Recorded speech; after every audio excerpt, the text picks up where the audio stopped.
નમસ્કાર, દિલોક સત્તા શોમાં આપનું સ્વાગત છે.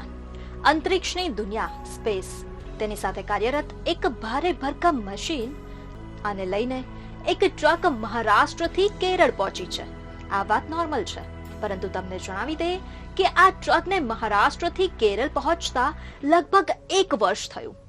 જી હા, 74 પૈડાવાળી વોલ્વોની એક ટ્રક આને લઈને 1700 કિલોમીટર ચાલ્યા બાદ હવે તિરુવનંતપુરમમાં વિક્રમ સારાભાઈ સ્પેસ સેન્ટર પહોંચી ગઈ છે. આ truck aerospace horizontal autoclave machine લઈને 4 રાજ્યોમાંથી પસાર થઈ. આ દરમિયાન પોલીસે તેને એસ્કોર્ટ કરી. ટ્રકમાં 32 જણનો સ્ટાફ તેની સાથે રહ્યો હતો.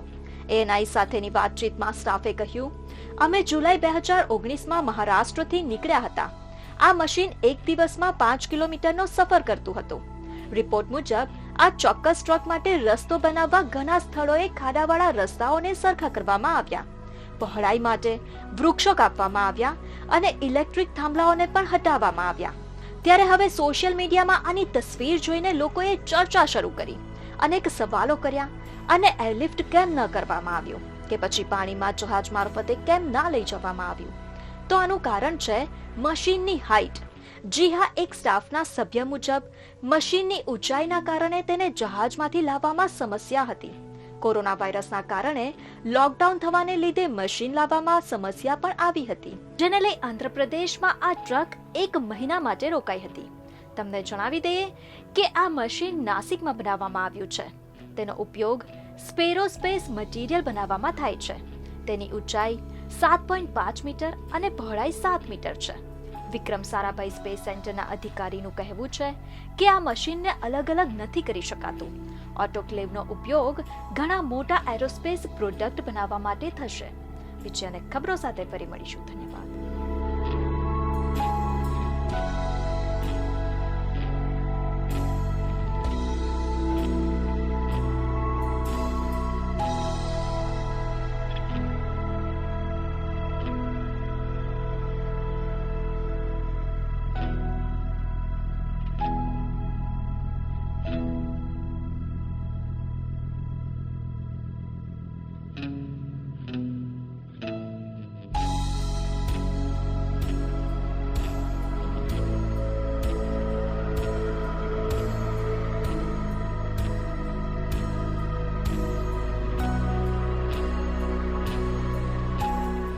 તમે અમારા આ વિડીયોને જો YouTube પર જોઈ રહ્યા હોવ તો તરત જ અમારી YouTube ચેનલને સબસ્ક્રાઇબ કરો અને નવા વિડીયોના અપડેશન માટે બેલ આઇકન દબાવવાનું ભૂલશો નહીં.